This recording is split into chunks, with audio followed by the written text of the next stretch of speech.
el último tema que entra en el primer parcial de análisis 2. ¿Qué es máximos y mínimos? ¿Sí? Vamos a ver lo que es extremos relativos y condicionados en esta clase. Voy a desarrollar la clase, sí, y después al final, si tienen alguna duda o alguna consulta que quieren que veamos, repasemos de algo, me avisan y lo tomamos. Espero que estén viendo la presentación. Bueno, siento que tengo que Vamos a buscar acá un... Se me entiendo, pero...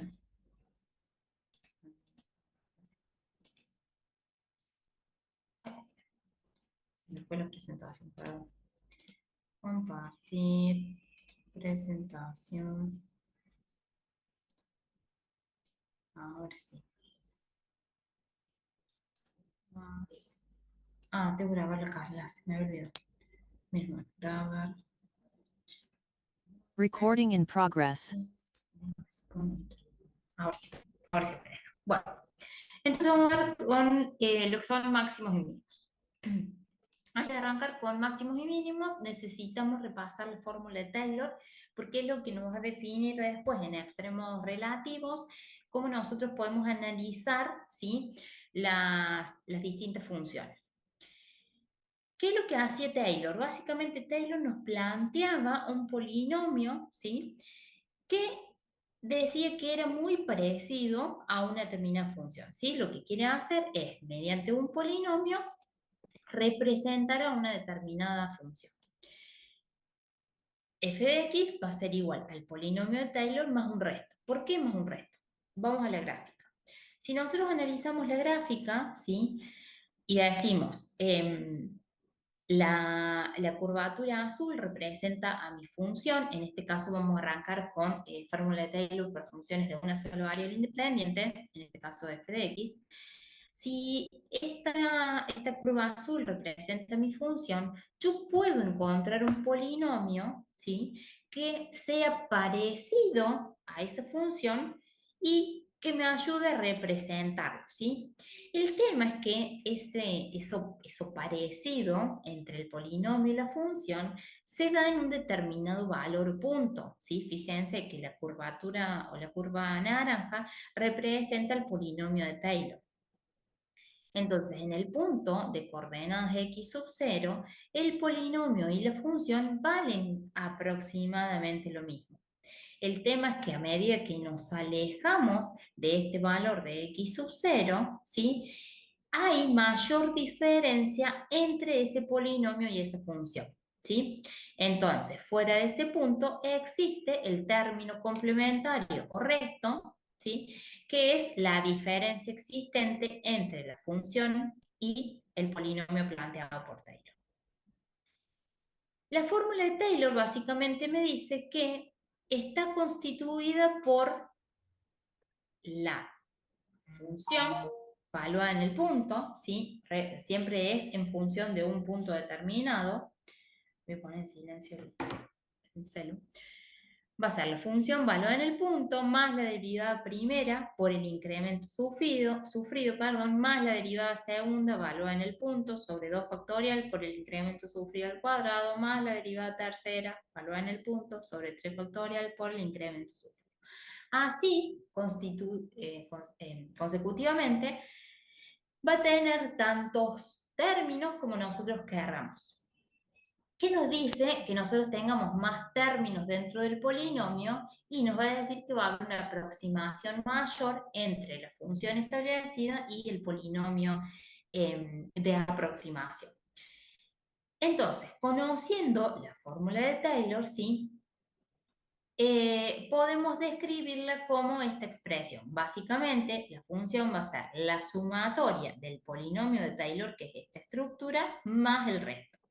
El polinomio de Taylor es la sumatoria desde i igual a 0 hasta n de fi evaluada en el punto sobre i factorial por el incremento elevado a la i. ¿Sí? Es lo que establece acá.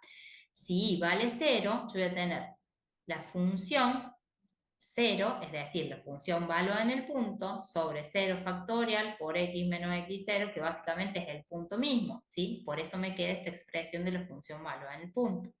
Si voy a un i sub 2, es decir, un segundo término de Taylor, esto me quedaría,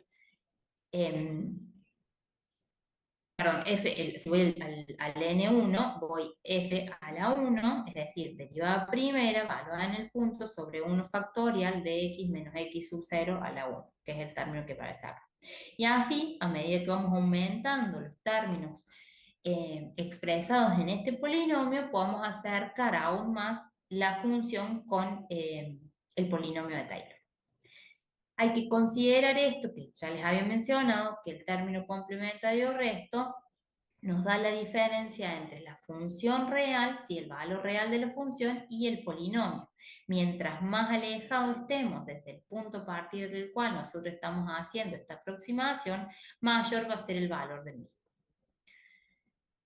Bien, si vamos a un ejemplo, volviendo siempre a una función de una sola variable, les dice, desarrolle la fórmula de Taylor para una función hasta n igual a 4. Es decir, vamos a tener 4 términos en Taylor, considerando que x0 es igual a 0. ¿Por qué dice Maclaurin? Porque hay dos, en realidad no hay dos, hay un polinomio o una fórmula, sí, que es la que está descrita acá en el recuadro violeta, que básicamente es la fórmula de Taylor. Lo único que se diferencia respecto a Maclaurin es que Maclaurin dice que el término, este término x0, tiene que ser sí o sí el valor, mejor dicho, el valor x0, ¿sí? Tiene que partir del origen. Eso es lo que me dice Maclaurin para que esto funcione. Mientras que Taylor dice, che, el valor de x sub 0 puede ser cualquiera, puede ser 2, 3, 100, 200, menos 100, no importa. Yo a partir de ese valor puedo tomar la aproximación.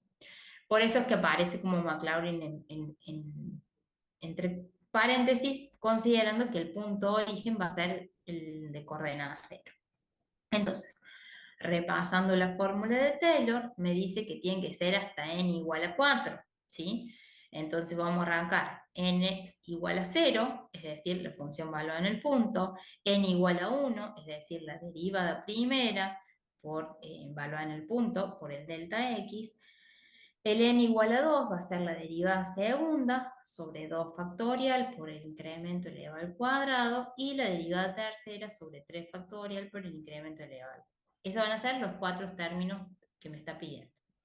Si arrancamos por el primero, te dice el polinomio, o sea, la función es igual al polinomio valuado en el punto. Es decir, en este caso, si mi función es coseno de x, y el punto al partir del cual yo quiero hacer esa igualdad de polinomio-función es igual a 0, entonces vengo y lo reemplazo. Entonces digo, si x vale 0, ¿cuánto vale y? Vale 1. ¿Sí? Entonces, la función va a quedar igual, ¿sí? Para un n igual a 0, va a quedar igual a la función valor en el punto. O sea, el polinomio es igual a 1. ¿Y qué es 1? Es una recta constante, ¿sí? Que es la recta que está acá dibujada en azul. Entonces, si vamos a evaluar cómo es el comportamiento de ese polinomio frente a mi función del coseno de x, obviamente, como habíamos mencionado, en el punto a partir del cual yo tomo el polinomio, la función y el polinomio valen lo mismo, pero a medida que yo me alejo de ese valor, empieza a haber mayor resto, ¿sí? O es decir, una mayor diferencia entre el polinomio establecido, que es este azul, y la función original. En este caso, obviamente, al ser una función sinusoidal, ¿sí? Y esto ser el polinomio de n igual a 0 es una recta, obviamente ¿Estás comiendo? va a haber una aproximación en otros puntos. Cuando voy a Come, un... Lennon. Bebé, tenés que comer. Dale, anda a comer. Chicos, el audio, porfa. Entiendo esa mamá porque mi hijo tampoco come. Silencio de todos. Listo. Bien, entonces, por ejemplo, para n igual a 1, voy a estar en este término, o sea, además de sumarle el n0, voy a estar en la derivada primera evaluada en el punto por delta x. Si analizo esos términos, me va a quedar lo siguiente. Esto es, déjenme que mueva una cosa acá. Esto es, la función manual del punto ya sabíamos que era 1. Ahora vamos a encontrar la derivada primera. La derivada primera de la función coseno es menos el seno. Si yo a esa función, a esa derivada primera, lo evalúo en 0, eso me da 0. ¿Sí?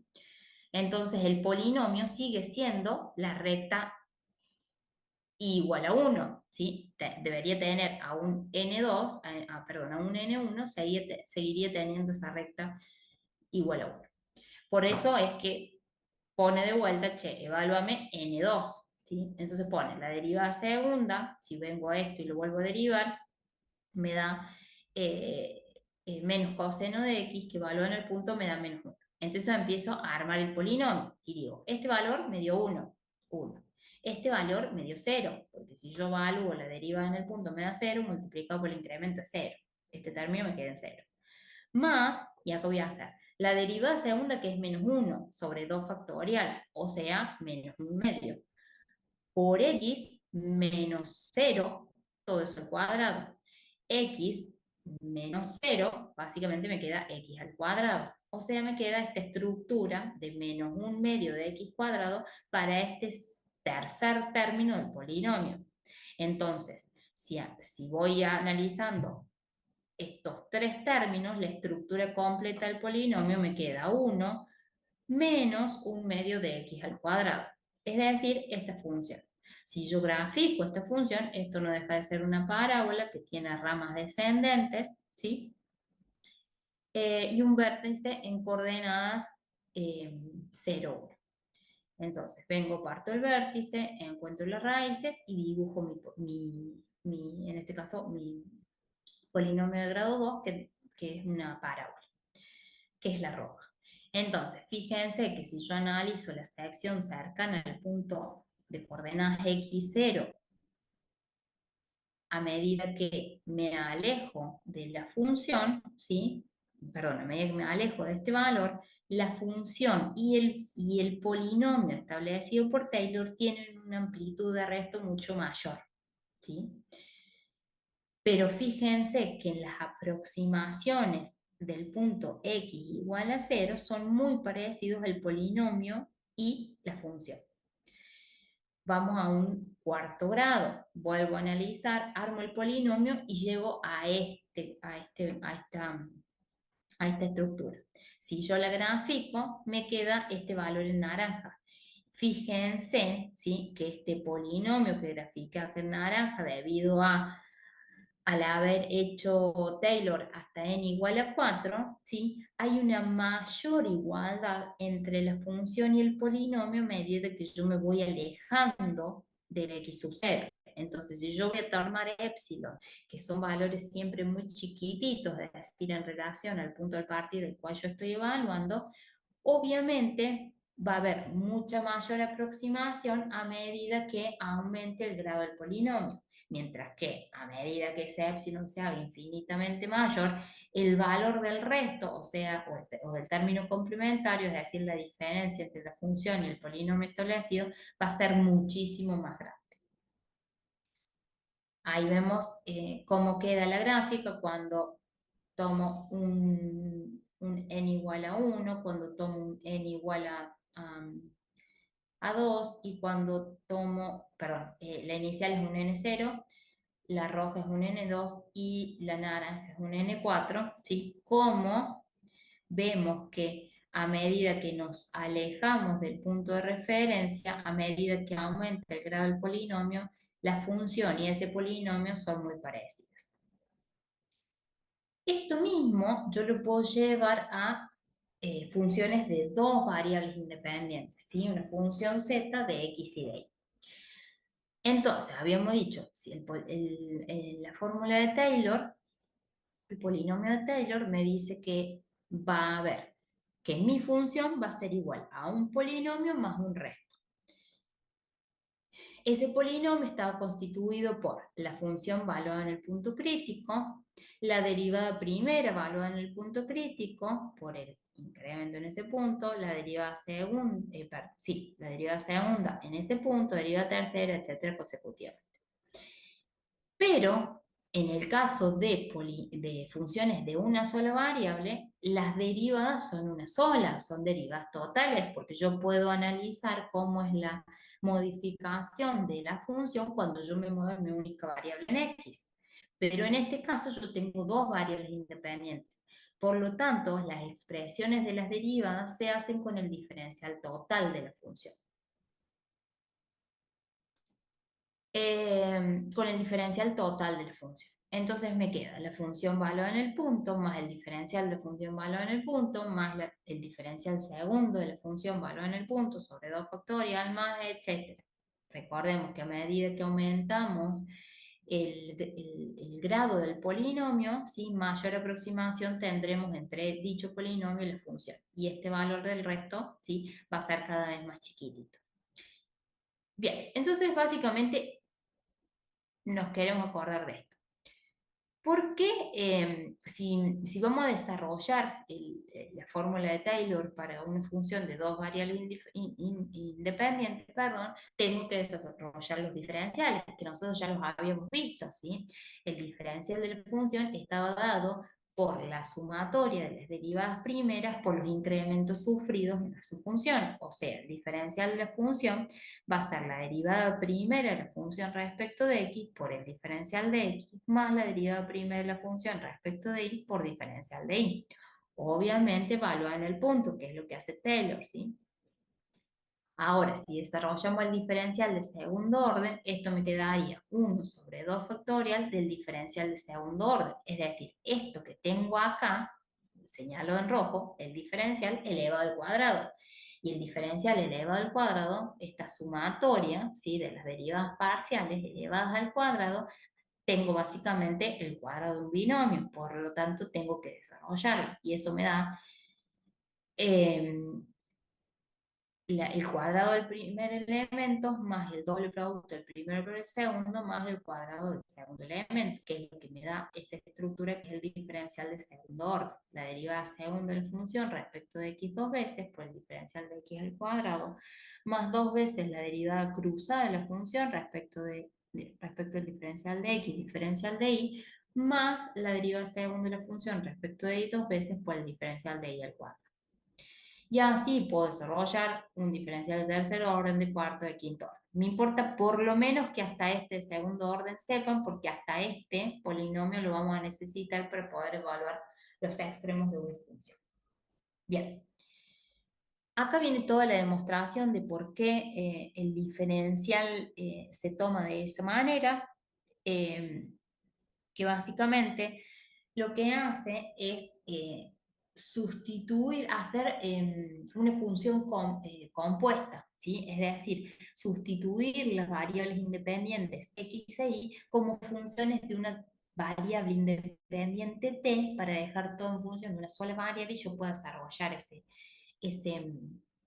esa fórmula o ese polinomio. Dice, conocí el valor de la función y las derivadas sucesivas de un punto P sub 0, coordenadas x0 y 0, lo que necesitamos hacer es conocer la función en un valor de P de coordenadas x e y que pertenece a ese entorno de dicho punto. Siempre estamos hablando de entorno, es lo que le decía. Siempre son épsilos muy pequeños. Ya si épsilon termina siendo un valor muy grande, ya dejamos de evaluar funciones en el entorno de la misma. Entonces, para esto vamos a ubicar un punto Q que tiene una coordenada x0 más h y una coordenada y0 más k, ¿sí? Llámese h es el delta x y k es el delta y, ¿sí? Entonces, damos esas coordenadas de los puntos que pertenece a ese entorno, digo que x entonces ahora es la función x sub 0, x sub 0 más t por k, por h, perdón, y es igual a i sub 0 más t por k. Si yo voy a evaluar el entorno de ese valor t que va entre 0 y 1, digo, cuando t vale 0, voy a estar parada en el punto p sub 0. Cuando t vale 1, voy a estar parada en el punto q, ¿sí? Entonces, en este caso, estamos frente a una función compuesta cuya única variable independiente va a ser la variable t. Entonces, lo que podemos hacer es expresar esa función, que inicialmente era de dos variables independientes, la vamos a expresar en función de una sola y esa función es t. De tal manera que, como habíamos visto en funciones compuestas, este z de f de x y de y corresponde a una función de x sub 0 más th y una función y sub 0 más tk, que lo vamos a llamar f mayúscula de t. Entonces, esa f mayúscula de t, si la desarrollamos, ¿sí?, estaría dada por la función valor en el punto, más la derivada primera por el incremento, más la derivada segunda sobre 2 factorial por el incremento al cuadrado, etc. ¿Sí? Esto es decir, Taylor, solamente que al aplicar Maclaurin, dice que el punto x0 es 0. Entonces, si nosotros hacemos que t es igual a 1, ¿sí?, que la función valuada en el punto es igual a 1, obviamente este término de t cuadrado, t al cubo, se me elimina y me queda esta expresión. Ahora bien, me pase. Ahora bien, si nosotros calculamos las derivadas sucesivas de esa función para cuando t es igual a 0, es decir, desde el punto p sub 0 original, para luego llevar a reemplazar en la ecuación que teníamos recién, vamos a tener que considerar que esa f, esa función mayúscula, ¿sí?, es compuesta, como lo habíamos visto, a través de t. Por lo tanto, la derivada primera va a tener que ver con la derivada de la función respecto de la cadena, es decir, la derivada de la primera función respecto de x por la derivada de x respecto de t, más el otro caminito que nos lleva a t, que va a ser la derivada primera de la función respecto de y por la derivada de y respecto de t. Si yo reemplazo en mi valor de t igual a 0, ¿sí?, en el punto característico a partir del cual yo voy a tomar ese polinomio, me queda la siguiente expresión. Es decir, diferencial de x sobre t es igual a h y de diferencial de y sobre t es igual a k, ¿sí? Porque justamente si planteábamos de que x era la función compuesta x sub 0 más t por h, cuando yo derivo esta función respecto de t, me queda h. Y si derivo esta expresión respecto de t, me queda la expresión k, que puedo reemplazar. Ahora vamos a analizar el segundo término del polinomio, que básicamente es la derivada segunda de la función, ¿sí? Que si analizamos Taylor me queda toda esta expresión, o sustituido como el diferencial, ¿sí?, que es el diferencial segundo de la función. Y las derivadas sucesivas tenemos que seguir aplicando el diferencial de cada una de las expresiones.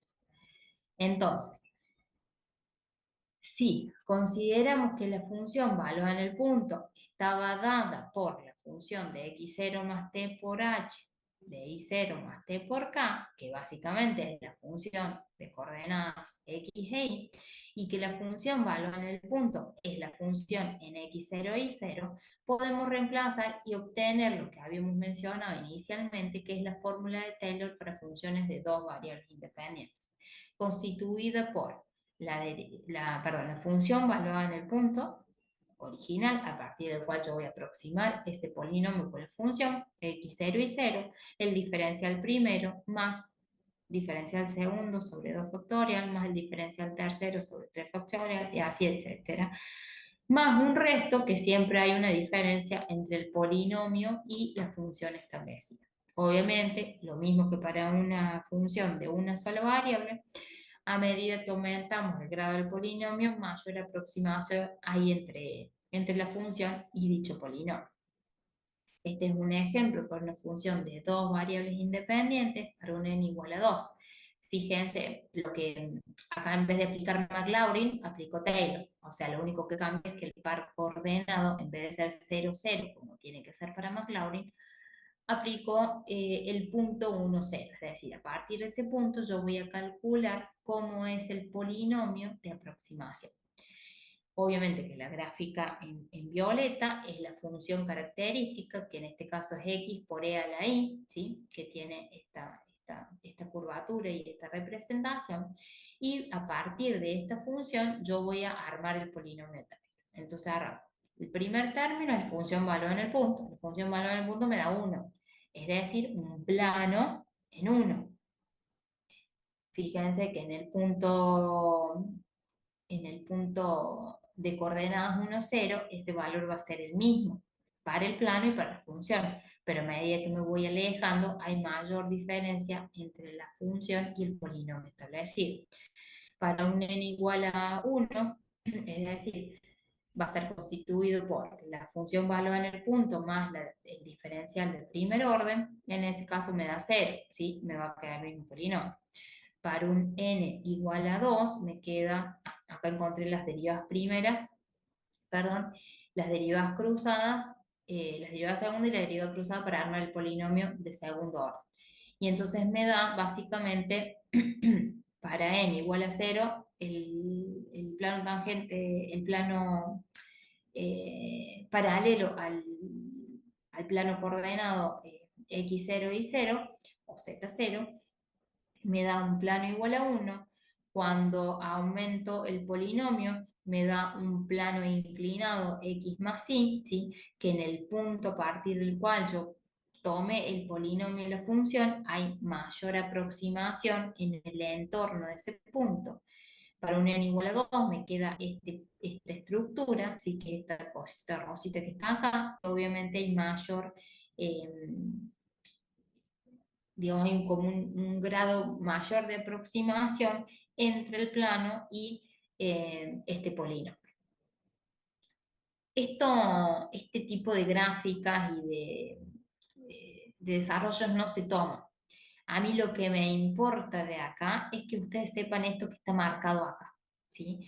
Que Taylor particularmente lo que hace es obtener polinomios que se aproximen en la función.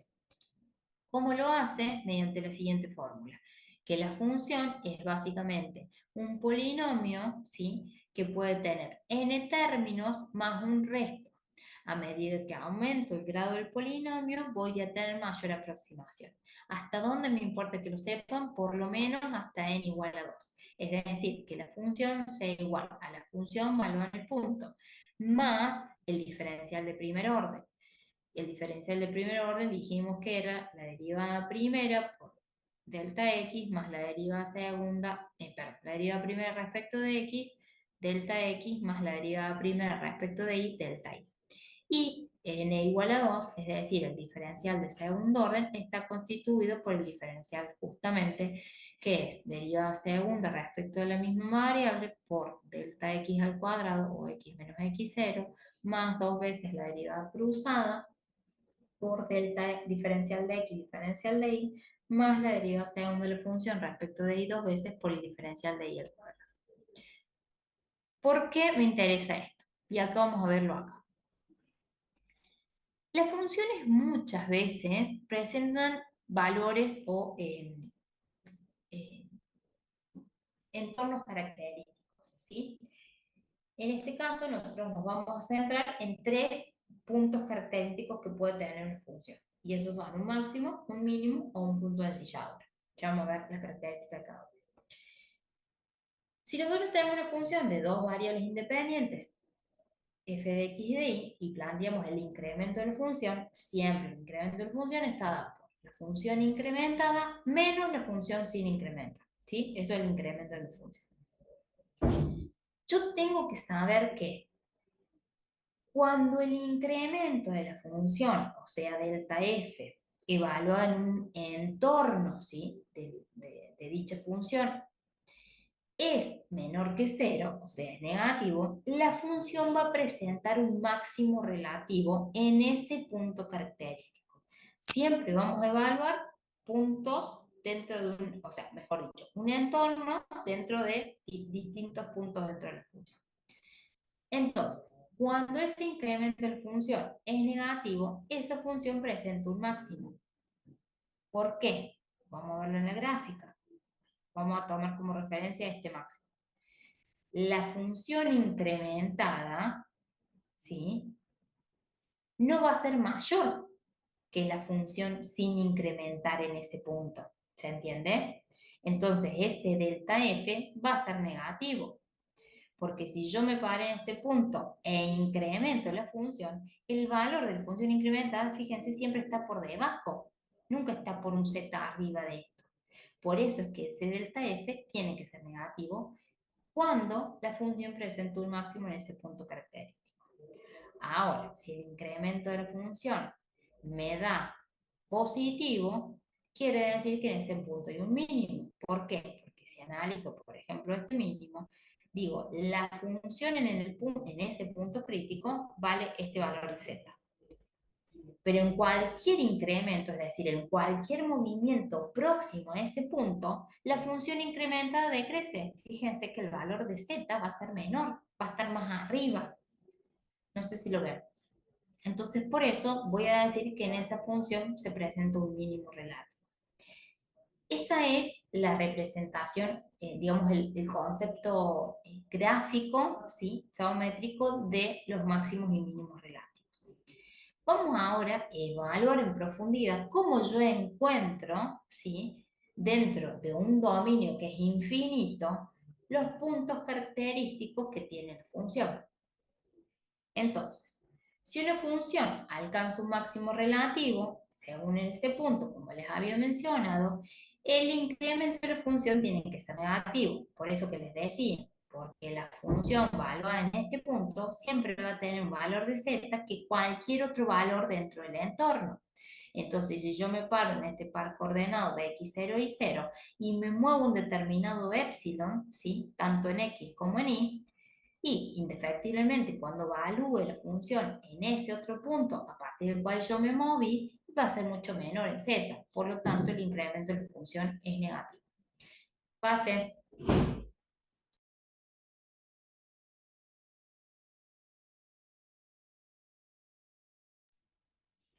Perdón. Una función, después, bueno, pasa lo mismo con el mínimo, ¿sí? Si yo me paro en este punto de coordenadas x0 y 0, obviamente, si yo me muevo un poquito en x e y, siempre hablamos del entorno de la función, ¿sí?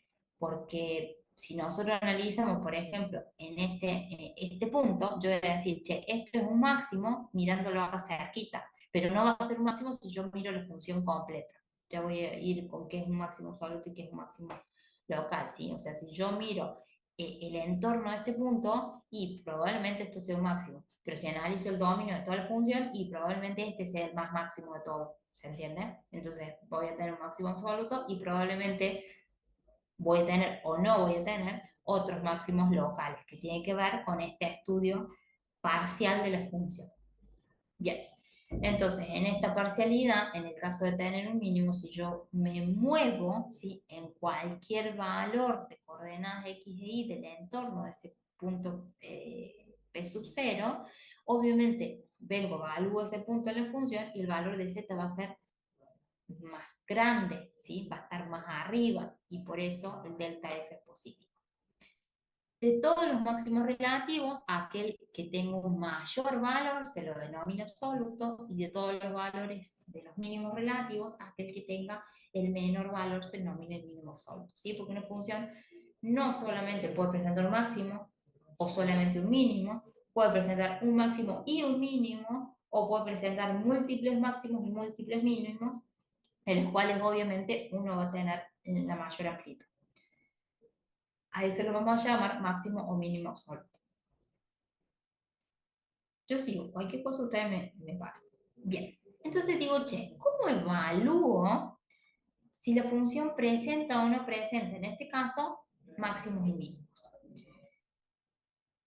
Dice que existe una condición necesaria para que exista una extrema. Y esa condición necesaria es que las derivadas primeras de la función valuadas en el punto sean igual a cero. ¿Por qué me pide esto? Porque si vamos a la gráfica, si yo obtengo la derivada primera de la función en este punto, ¿qué es la derivada? La recta, geométricamente hablando. La recta tangente, ¿sí? En ese punto, la pendiente de la recta tangente en ese punto, ¿sí?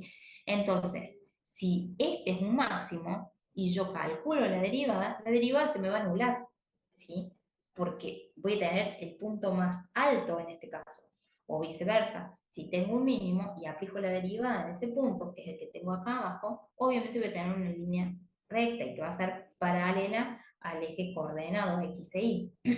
Por eso es que se me anula, ¿sí? La pendiente se me hace cero. No va a tener ninguna pendiente esa recta tangente. Por eso es la condición necesaria para la existencia de un extremo.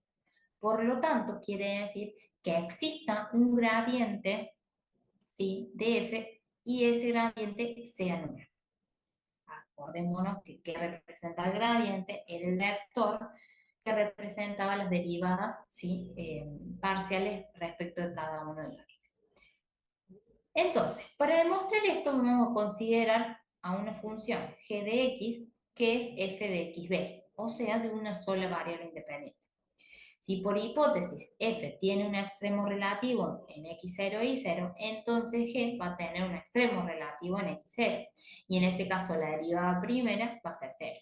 Y como la derivada primera valorada en ese punto es básicamente la derivada de la función respecto de x en el punto, entonces también va a resultar que la derivada primera de la función respecto de x valorada en ese punto sea 0. De forma similar, podemos demostrar que se cumple esta parcialidad. O sea, lo que está haciendo es evaluar las funciones si yo me muevo en un solo sentido. En este caso en X, entonces hago que Y sea constante. En este caso en Y, y hago que X sea constante. Pero, ¿qué pasa con esta condición necesaria? Si yo analizo, por ejemplo, en este punto de coordenada 0, 0, la derivada parcial de la función respecto de X, ¿sí?, tiro el valor y me va a dar 0, ¿sí? Si analizo por otro lado la derivada respecto de este punto, tiro el valor valuado en el punto y me va a dar 0, ¿sí? Solo que, si yo analizo la función, fíjense que en el caso de moverme en Y, a partir del punto X sub 0 y sub 0, me muevo para un lado o para el otro, la función crece. Pero si me muevo respecto de x, la función decrece. Y eso no pasa con un extremo. Si yo me paro acá, ¿sí?, y tiro las derivadas, obviamente voy a tener dos rectas que sean tangentes a este punto, y evalúo la función y la función va a decrecer para este punto. Y va a decrecer en sentido de x y va a decrecer respecto de y. Si me paro en este punto, va a crecer en x y va a crecer en y, ¿sí? Y eso me asegura que existe un máximo ahí, me asegura que existe un mínimo ahí. Pero en este caso, me pasa que las derivadas valuadas en el punto sí son ceros, pero si analizo el entorno de la función, van para cualquier lado. En un sentido aumenta la función, en otro sentido disminuye la función, ¿sí? Entonces, aparecen acá lo que se denomina punto silla o punto de ensilladura. Hay que destacar que si yo analizo todo el dominio de la función, considerando que las derivadas primeras de la función sean 0, ¿sí?, las derivadas parciales primeras de la función sean 0, esa es la condición necesaria para que exista un punto crítico. Ahora, yo no voy a saber si ese punto crítico es un extremo, es decir, un máximo mínimo, o es un punto de ensilladura. Por esa razón aparece lo que se llama la condición suficiente para que exista un extremo. Es decir, voy a evaluar el entorno de la función y voy a saber si es coherente que en el entorno de esa función toda la función decrezca o en el caso de un mínimo toda la función crezca, ¿sí? ¿Cómo lo evalúo acá? Y acá es donde aparece Taylor. Un Taylor hasta un n igual a 2.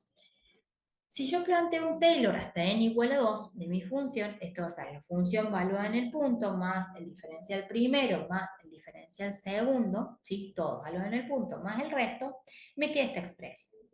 Que si la analizo, déjenme que busque otro. Si la analizo,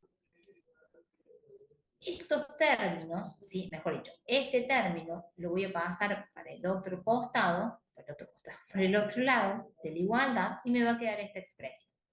Si analizo esta expresión, digo, che, esta es función en x e y menos función de x0 y 0. Eso es incremento de la función, ¿sí? Es partir desde un punto de coordenada x0 y 0, que básicamente es el punto crítico que yo estoy buscando, y analizo el entorno de ese punto crítico, es decir, un valor un poquito más allá de ese punto, es decir, que sufre un incremento de función, eso básicamente es delta f. Mientras que la derivada primera de la función, tanto respecto de x, respecto de y, valor en el punto, dijimos que por condición necesaria de existencia de un extremo, esto tenía que dar cero, porque tiene que ver con la recta tangente que toma ese punto. Entonces, este término y este término me van a dar cero, si existe en ese punto un punto crítico. Por lo tanto, me queda toda la expresión del diferencial de segundo orden, que es todo lo que está acá. Entonces, vamos a ver, por definición que ya vimos, si el incremento de la función era negativo, o sea, menor a cero, en ese punto existía un máximo. Si el incremento de la función es positivo, en ese punto existe un mínimo. Ahora bien, para saber si la función alcanza un extremo relativo, lo que tenemos que hacer es asegurar que el signo de ese incremento de la función sea de ambos lados, es decir, que esto me dé, no sé si ven el cursor, que esto me dé positivo y esto me dé positivo, y que esto me dé negativo y esto me dé negativo, para que sea coherente lo que estoy diciendo. Por lo tanto, lo que tengo que hacer es analizar el signo del diferencial de segundo orden, es decir, todo lo que está acá entre el corchete. Por lo tanto, ese signo del diferencial me va a definir a mí si eso es un extremo relativo, perdón, un máximo o un mínimo. Si el diferencial de segundo orden es positivo, quiere decir que tengo un mínimo. ¿Por qué? Porque el delta f, es decir, ese término, va a ser también positivo. Si el diferencial de segundo orden es negativo, o sea, menor que cero, acá va a haber un máximo. ¿Por qué? Porque el delta f va a ser también positivo. Perdón, negativo. Bien. Entonces, vamos a analizar el signo del diferencial de segundo orden. Acá hay un problema, y es asegurar que el signo del diferencial de segundo orden para todo par ordenado xy que pertenece al entorno de ese punto de coordenadas x0 y 0 se mantenga constante. ¿Cómo lo vamos a ver? Para eso lo que hacemos es buscar una expresión del diferencial de segundo orden cuyo signo no dependa del diferencial de x ni del diferencial de y. Porque si el signo del diferencial de segundo orden depende de los signos del diferencial de x y diferencial de y, puede pasar esto que les decía. Evalúo respecto a x y la función decrece. Evalúo respecto a y la función crece. ¿Sí? No es coherente. Entonces nos queremos independizar de eso. ¿Cómo lo vamos a hacer? De esta manera. Para poder simplificar nomás las expresiones y que no tengamos todo este lío de desarrollos de derivadas segundas, lo único que se hizo acá fue reemplazar, decir que la derivada segunda respecto a x dos veces es a, decir que la derivada cruzada es b y decir que la derivada segunda respecto a y dos veces es c. Simplemente eso. Entonces dije, bueno, el diferencial de segundo orden básicamente es derivada segunda respecto a x dos veces, diferencial de x al cuadrado, más dos veces la derivada cruzada, diferencial de x, diferencial de y, más la derivada segunda respecto a y dos veces, diferencial de y. Voy a hacer un algoritmo, un artilugio matemático para poder analizar los términos del diferencial. Para ello, voy a multiplicar y dividir, ¿sí?, por un valor, no sería por un valor, sino por la derivada segunda de la función respecto a x dos veces, es decir, por a. Multiplico y divido, para no alterar la ecuación, por la misma expresión. En este caso es a. Entonces, si multiplico por acá, me queda esta expresión. A al cuadrado, diferencial de x al cuadrado, más 2 por a por b, diferencial de x, diferencial de y, más a por c, diferencial de y al cuadrado. Sobre a. ¿Sí? ¿Por qué sobre a? Porque no tengo que modificar la ecuación. Bien. Ahora bien, lo que voy a hacer es sumar y restar una expresión que tenga que ver con b al cuadrado diferencial de y al cuadrado. Sumo y resto la misma expresión. ¿Para qué hago esto? Para poder aplicar lo siguiente. voy a ir a este y voy a decir, si analizo este término con este y con esta expresión, ¿sí? Es decir, estos tres términos, esto me queda a cuadrado, diferencial de x cuadrado, más 2a por b, diferencial de x, diferencial de y, más b cuadrado, diferencial de y. Esto no es nada más ni nada menos que el cuadrado de un binomio, ¿sí? Lo puedo expresar como tal. Entonces me va a quedar otra expresión que va a ser, voy a poner otro color, AC diferencial de y al cuadrado menos b cuadrado diferencial de y al cuadrado. Entre estas dos expresiones, ¿sí? Puedo sacar factor común diferencial de y al cuadrado. Y entonces me queda esta expresión. ¿Qué va a pasar? No me importa cuánto sea el diferencial de x y el diferencial de y en esta estructura, ¿sí? Si uno es positivo y el otro es negativo, como me pasaba en la ensilladura, ese término, digamos, anotado en rojo, va a ser positivo porque está elevado al cuadrado, ¿sí? Va a ser positivo. No me importa si ese sumatorio me dé positivo o me dé negativo, no me importa si la función crece para un lado o decrece para el otro, ese término va a ser positivo porque está elevado al cuadrado. Por lo tanto, quien me va a determinar a mí el signo va a ser esta estructura que es AC menos B al cuadrado, que básicamente se denomina hessiano. Y se expresa, vamos a ver si está acá, no está acá, se denomina hessiano, ya lo voy a mostrar. Voy a borrar esto porque si no se come. Bien, entonces partiendo de esto, digo, si ese hessiano, es decir, esta estructura, es positiva, voy a estar en dos situaciones. El signo de este diferencial de segundo orden, que en consecuencia me va a arrastrar el signo definitivo del incremento total de la función, va a depender del signo de A. ¿Por qué? Porque si este es positivo y este es positivo, esto me va a dar positivo. Y por ende el incremento me va a dar positivo.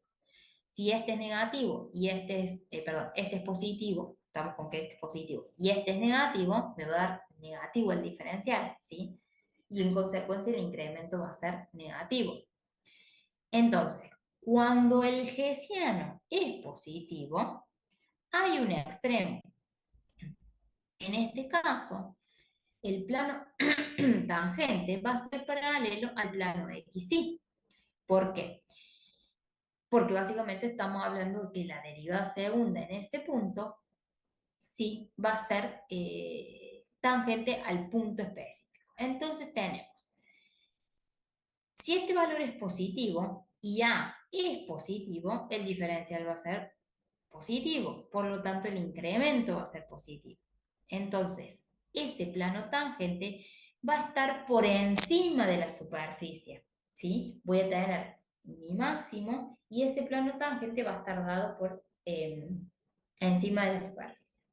Ahora bien, si este valor de A, que corresponde a la derivada segunda de la función valuada en el punto, es negativo, multiplicado por este que es positivo, me va a dar un valor negativo. Y por lo tanto el diferencial va a ser negativo. Y por lo tanto el incremento es negativo. Y eso habíamos visto que representaba un máximo en ese punto. Y en ese caso vamos a ver que el plano tangente va a estar por debajo de la superficie. Va a estar, perdón, al revés. El plano tangente va a estar por encima de la superficie, o lo que dice acá, la superficie está por debajo del plano tangente, ¿sí? Va a estar pegado encima de la superficie. Entonces, dijimos que si nosotros evaluamos el hessiano y en ese hessiano es, yo voy a ver si, acá está el hessiano, sí. Si ese hessiano es positivo, entonces sí o sí en ese punto hay un extremo. Ese extremo, sí, puede ser un máximo si la derivada segunda de la función respecto a x dos veces es positiva, perdón, es negativa, o es un mínimo si la derivada segunda de la función respecto a x dos veces es negativa. Bien, entonces, dijimos que cuando el hessiano es positivo, hay un extremo. Esa es la condición suficiente para que en ese punto haya un máximo o un mínimo. quiero mostrarles esta estructura antes de ir a estos dos puntos, que básicamente el Hessiano se puede representar como una matriz de 2 por 2, ¿sí? Cuya diagonal principal está constituida por las derivadas segundas de la función respecto a la misma variable dos veces, y cuya diagonal secundaria está constituida por las derivadas cruzadas, ¿sí? Esto es A, P, B y C, ¿sí? Diagonal principal, diagonal secundaria. Entonces, si evaluamos el hessiano en el punto crítico encontrado y nos da positivo, hay un extremo. Cuando la derivada segunda respecto, que puede ser ese valor de A o el valor de C incluso, ¿sí? Es positivo, quiere decir que en ese caso hay un mínimo. Y si es negativo, en ese caso hay un máximo. Ahora bien, ¿qué pasa cuando el hessiano es negativo? Si este valor es negativo, no me importa si esto es el signo de la derivada segunda, va a depender, mejor dicho, de los diferenciales. Y entonces no me voy a asegurar que haya un extremo. En ese caso va a haber un punto de ensilladura, porque si este valor o este hessiano es negativo, quiere decir que uno de los diferenciales, es decir, una de las variables, tuvo un incremento positivo y la otra variable tuvo un incremento negativo. Y esa consecuencia del comportamiento de la función en un sentido y en otro hace que el diferencial, que ese producto de los diferenciales sea negativo y por lo tanto el hessiano sea negativo. Entonces, en el caso de que el hessiano sea negativo, tengo un punto de ensilladura. Y cuando nos da cero, no podemos decir nada. No sabemos específicamente si en ese punto puede o no puede haber un extremo. Podemos haber o evaluar otras condiciones para saber si existe o no existe extremo. Acá hay un resumen que es lo que les decía. En un caso de un ejercicio, tienen que primero encontrar los puntos críticos que encuentra la función, que presenta la función. ¿Cómo encuentran los puntos críticos? Y aplicando la condición suficiente. La condición suficiente dice que las derivadas primeras o derivadas parciales primeras de la función son iguales a cero. Planteo las derivadas primeras y armo el sistema de ecuación. Resuelvo el sistema de ecuación y me va a dar el o los pares ordenados x0 y 0 que hacen cero a la derivada primera y por lo tanto anulan el difunto. Por lo tanto me generan un extremo. Mejor dicho, un punto crítico. No un extremo, un punto crítico.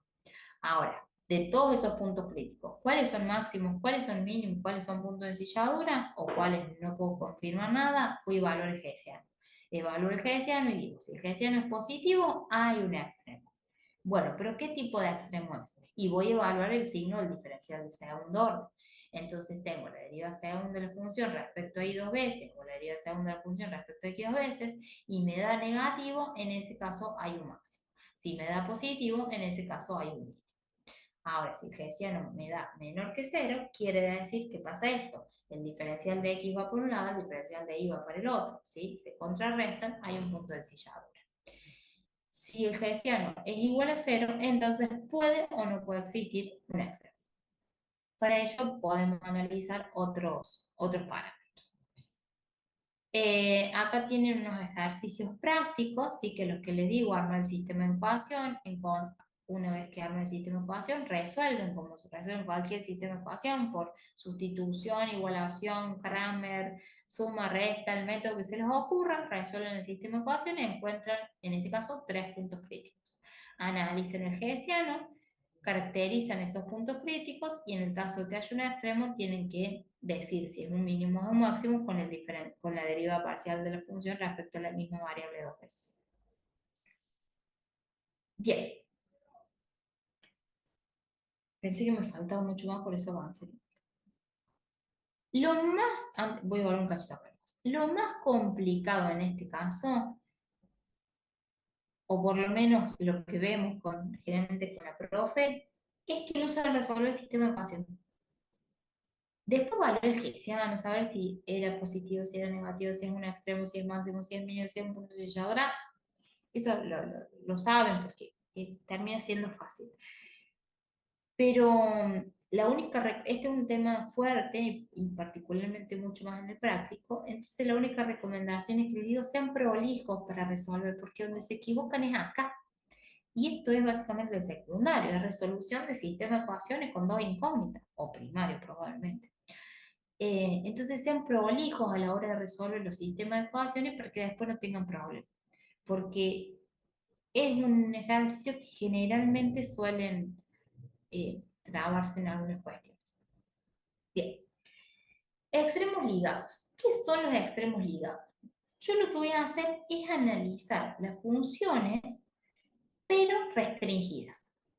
Por ejemplo, voy a analizar cómo se comporta esta esfera o este octavo de esfera cuando la atravieso por este plano amarillo. Dentro de esta intersección, quiero evaluar si existen extremos.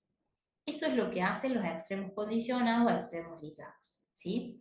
Es evaluar condicionadamente a la función. O sea, en un entorno, ¿sí? En donde se encuentran dos funciones características.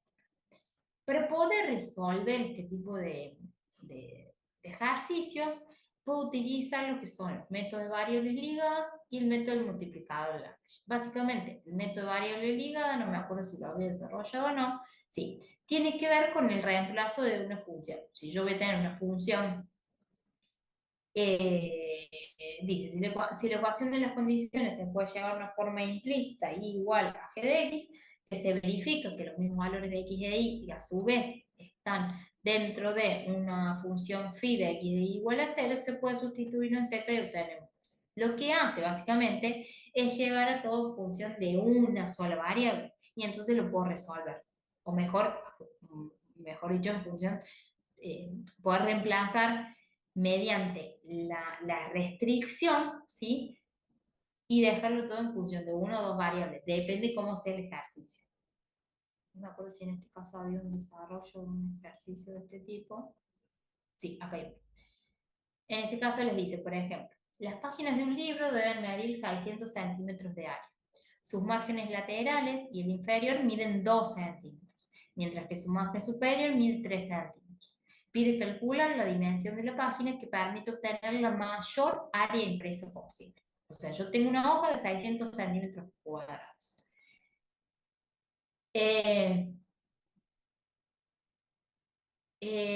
Me da cuáles son los márgenes que tengo que especificar y me pide que dimensione la hoja, es decir, si es más ancha, si es más larga, cómo tiene que ser para que me entre la mayor cantidad de área impresa posible.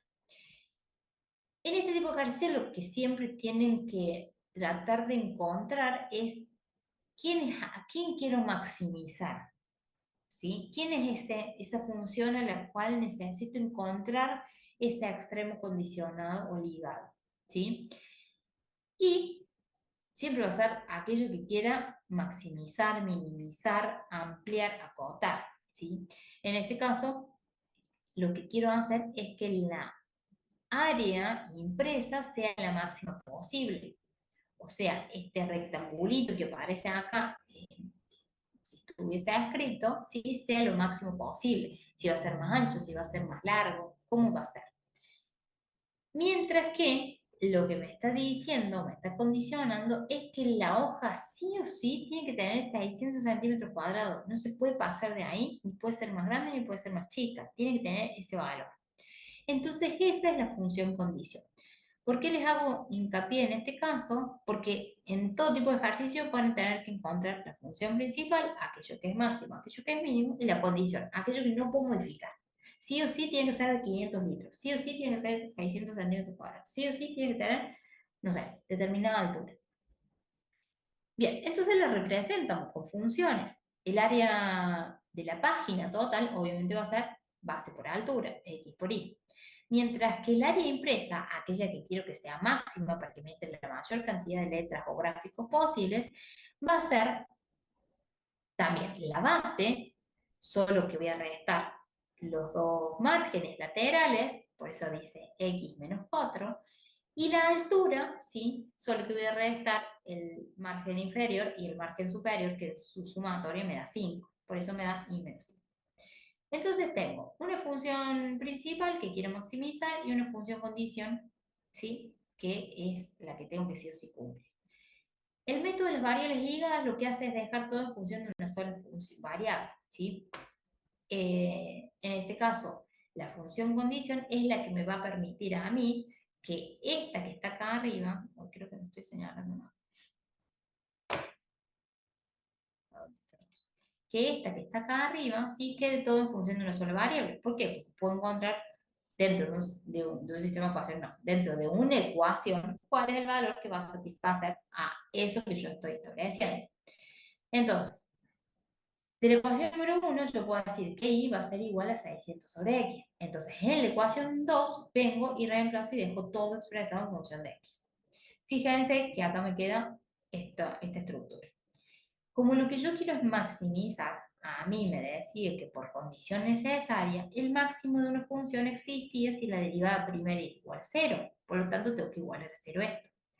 ¿Pero qué? Necesito encontrar cuál es el valor de x que hace 0 toda esta ecuación. ¿Sí? Todos estos son pasos matemáticos, que no me voy a detener en esto. ¿Qué hace 0 a esta ecuación?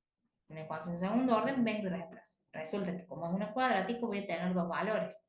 Más menos 21,91.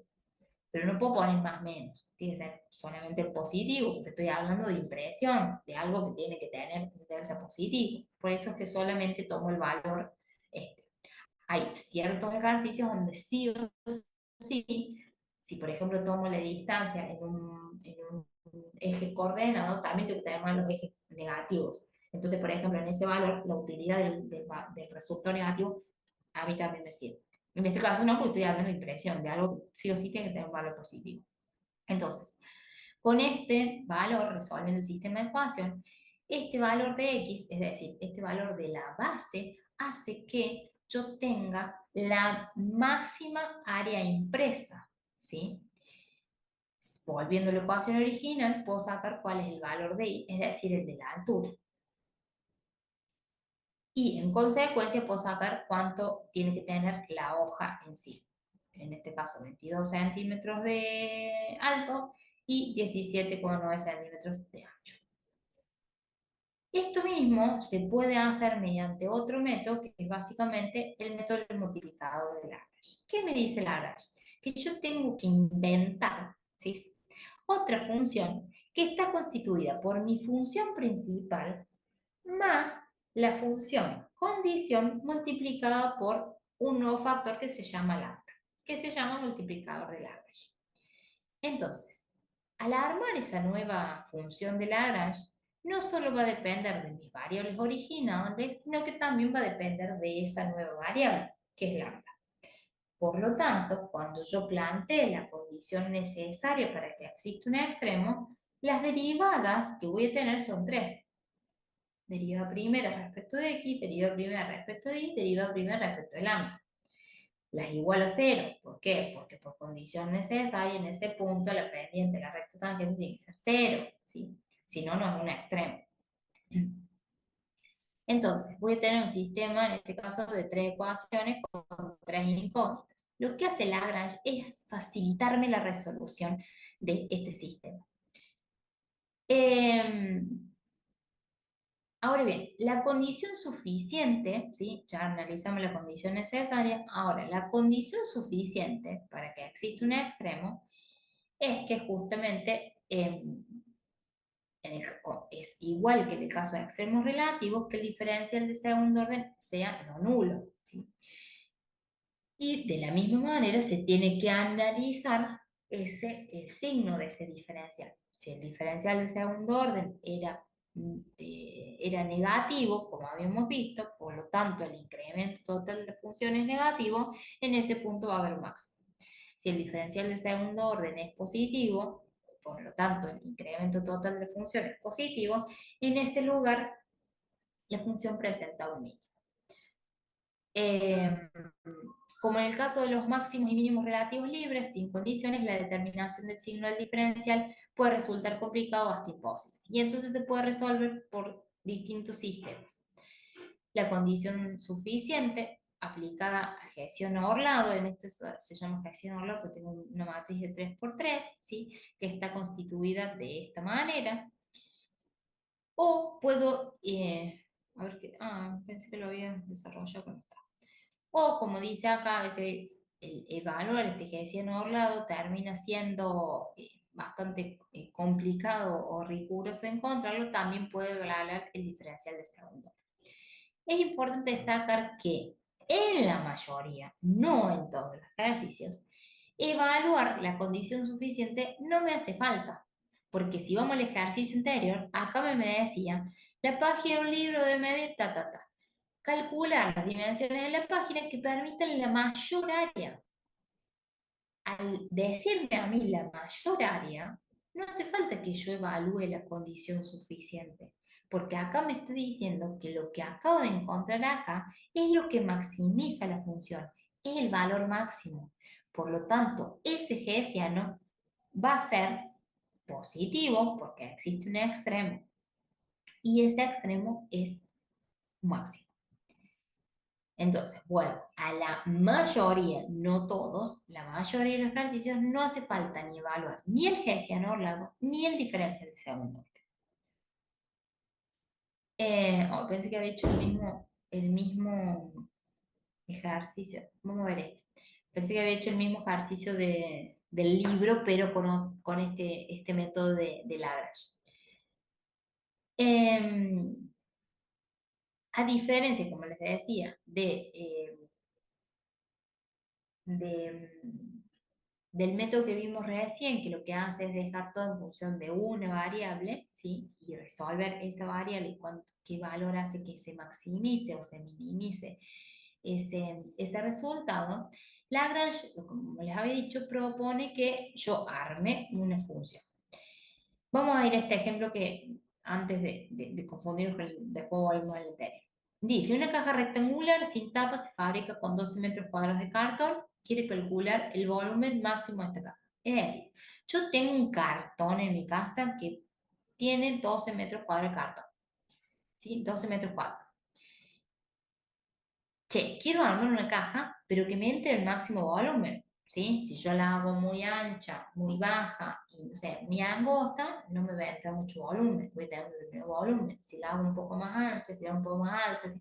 Eso es lo que quiero hacer, ¿sí? Quiero que el máximo volumen, eh, se me permite el máximo volumen cuando yo fabrique la caja. Entonces digo, che, ¿cómo tengo que cortar ese cartón de 12 metros cuadrados para poner una base, una altura y un ancho, ¿sí? Que me dé un máximo valor de volumen? Por lo tanto, tengo que plantear, como decía Lagrange, o como dice el método de extremos condicionados, asegurar quién es mi función principal y quién es mi función condicional. Mi función principal es la que quiero maximizar o minimizar. En este caso, quiero maximizar el volumen de la caja. Por lo tanto, la función principal es el volumen de la caja. ¿Cómo el volumen de una caja? Base por altura, ¿sí? Por ancho. X por Y por Z. Eh, y la condición dice que sí o sí lo tengo que hacer con esos 12 metros cuadrados de cartón. Por lo tanto, voy a plantear esa superficie. Es decir, ¿qué lateral tiene que tener este? X por Z. ¿Qué lateral tiene que tener esta? Y por Z. ¿Y qué base tiene que tener? Es decir, X por Y. De tal manera que se cumpla que eso sea 12 metros cuadrados. O sea, 2 veces este lateral más 2 veces este lateral más la base de la caja es igual a 12. Siempre la función condición tiene que estar de manera implícita, ¿sí? Por eso es que se agregó esta manera. Entonces armo la función auxiliar de Lagrange y digo, es función principal más condición por lambda. En este caso tengo 4 variables, ¿sí? 3 variables originales más la variable de lambda. Entonces, voy a plantear las derivadas primeras de la función respecto a cada una de estas variables. Y aquí es donde les digo que lambda, ¿sí? Ese multiplicador de Lagrange que a mí me ofreció, lo que me ayuda es a igualar las ecuaciones para poder encontrar cuáles son los valores de X, de Y y de Z, en este caso, que satisfacen la ecuación. Entonces, resuelvo este sistema de ecuación, nunca uso la derivada, la derivada primera con respecto de lambda para encontrar una variable en función de otra. Solamente la uso cuando ya tengo todas las variables, una en función de la otra, para poder saber cuánto vale el valor de una, por lo menos. Es decir, dejar todo en función de una. Hago las igualdades correspondientes con estas tres primeras derivadas para encontrar, en este caso, que y es igual a x, que y es igual a 2z, y por lo tanto tengo que x es igual a y es igual a 2z. Vengo y reemplazo en esta ecuación todo en función de una sola variable y encuentro el valor de una. Al encontrar el valor de una, vuelvo a las igualdades anteriores y encuentro cuánto vale o cómo tengo que cortar cada uno de los lados de la caja para que se maximice el volumen. ¿Cuál va a ser el máximo al volumen? Y esto por esto por esto, o sea, 4 metros cúbicos. Fíjense que acá, listo, se termina el ejercicio con solamente la resolución del sistema de ecuaciones, es decir, de la condición necesaria, porque el ejercicio ya me dijo que esto era máximo. A diferencia de, por ejemplo, esto, donde te dice, haya los extremos de la función z igual a 6 menos 4x menos 3y, que intersecte o condicionada por la función x cuadrado más y cuadrado igual. ¿Sí? Es decir, quiero saber de este plano inclinado que está dibujado con celeste, con la intersección de este cilindro, ¿sí? De radio 1, en la intersección de ambas gráficas, ¿qué valores o qué puntos críticos hay? Acá lo vemos bien, un máximo y un mínimo. Bien, si yo no la grafico no la veo, pero ¿existen? Sí. ¿Cómo me doy cuenta? Y voy a lo mismo. Primero, ¿qué planteo? ¿Quién es mi función principal? Segundo, ¿qué planteo? ¿Quién es mi función condición? Armo la función de Lagrange, función principal más lambda por función condición. Armo el sistema de ecuación, resuelvo el sistema de ecuación y obviamente me dice que en esta intersección hay dos puntos críticos. Uno de coordenadas 4 quintos, 3 quintos y otro de coordenadas menos 4 quintos, menos 3 quintos. Pero digo, che, ¿cómo son esos puntos? Porque en realidad a mí no me dijo nada, no me dijo que sea el volumen máximo, que sea el punto mínimo, no, me habla de intersecciones de funciones. Y fíjense acá que el valor de coordenadas negativas me es útil, porque no estoy hablando ni de dimensiones, ni de volumen, ni de superficie, ni de hojas impresas, ni de nada, ¿sí? Estoy hablando simplemente de la intersección entre funciones. Por lo tanto, ese valor negativo a mí me es útil. Digo, bueno, ¿qué características tienen estos dos puntos? Para poder evaluar qué características tienen esos dos puntos, tengo que analizar o el hessiano orlado, como les había mencionado, o el diferencial de segundo orden. Analizo en los dos puntos y fíjense que obviamente les digo lo mismo, el, para el punto de coordenadas positivas, es decir, el punto 1, el diferencial de segundo orden me termina dando positivo. Al darme positivo, existe un mínimo condicionado. El punto de coordenadas P2 me da negativo. Al darme negativo, existe un máximo condicionado. Lo mismo pasa con el GS orlado, que si lo resuelvo, que se resuelve una matriz convencional, ¿sí? Bueno, se resuelve una matriz condicional, vengo y digo, en el punto de coordenadas P sub 1, tengo un mínimo condicionado, en el punto de coordenadas P sub 2, tengo un máximo condicionado, porque el hessiano orlado, o sea, el determinante de esa matriz, me dio negativo para el primer punto y positivo para el segundo. Bien, de esta manera terminamos lo que es extremos relativos y extremos condicionados. Fui a full para que tuviéramos 15 minutos y literalmente tenemos 14 minutos para ver si tienen alguna pregunta de algo, ya sea de este tema o de algo que hayamos visto,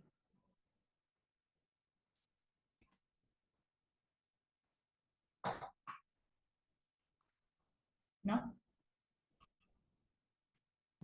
Profe, con respecto al parcial, Sí. no debe tener ganas de responder esto, pero demostraciones puras puede llegar a tomar, así como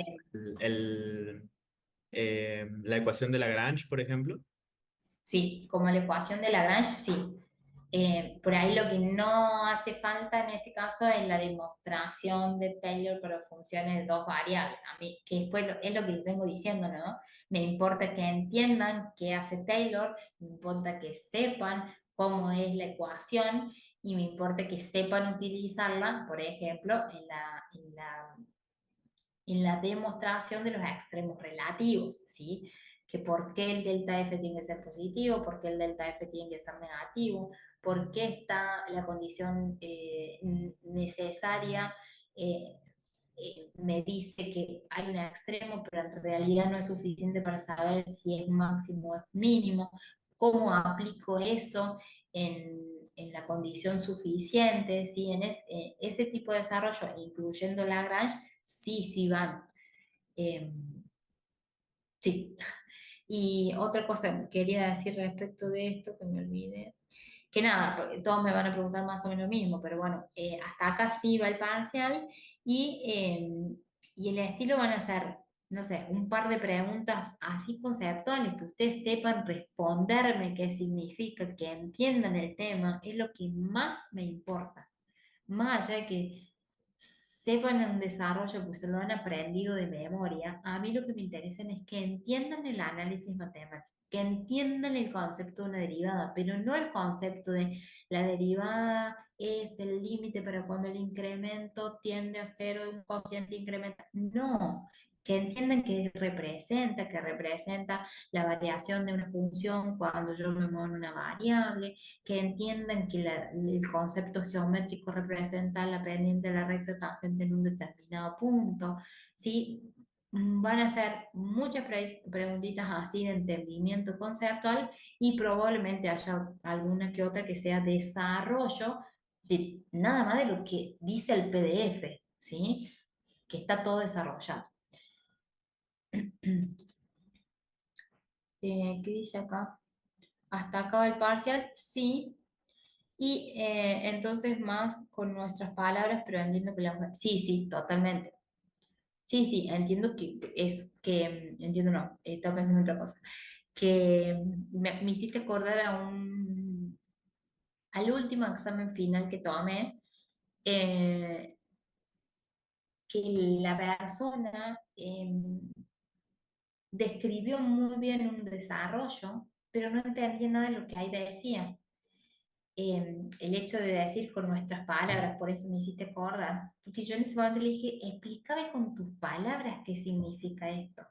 No necesito que sepan que A más B te tiene que dar sí o sí el coseno cuadrado de seno. No, necesito que lo entiendan. Entonces,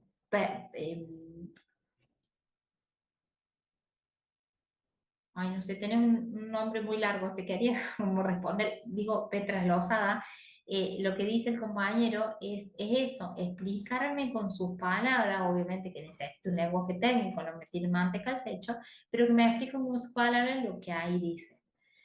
Y respecto a los desarrollos, puede ser, qué sé yo, que les pregunte, che, desarrollarme la función compuesta de una función de una variable, desarrollarme, no sé, la función implícita cuando tengo un sistema de dos funciones con dos variables independientes, no sé,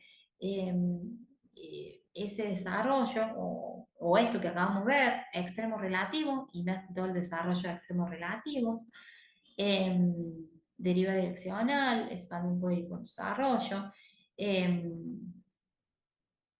Bueno, los conceptos de límite, de cómo es la toma de límite, el concepto de dominio, bueno, todo lo que hayamos visto, todo lo que está en el PDF puede ser un desarrollo.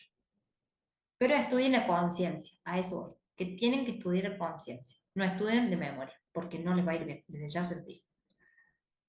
El aula lo van a poner en el aula virtual luego. Ah, sí, yo voy a hablar con Georgina para organizar eso, lo del aula.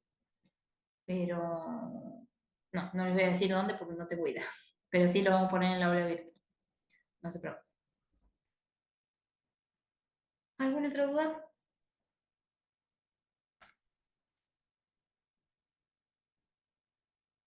No por ahora. Voy a tratar de entre hoy y mañana subirles la clase esta para que la tengan ya grabada y bueno, tienen 2 semanitas para poder estudiar. Cualquier cosa me mandan un mail antes del parcial y lo vamos respondiendo. Los PDF se refieren a los PPT. Sí, sí, a eso. Nada más que están subidos en PDF. Pero son las presentaciones que fuimos viendo en las clases. Sí, Pili. Bueno, listo. Nos vemos entonces presencialmente el próximo jueves, no el otro. Chau chicos, adiós. Muchas gracias, profe. Chau, Nos profe, vemos. Nos vemos, gracias. profe. Adiós.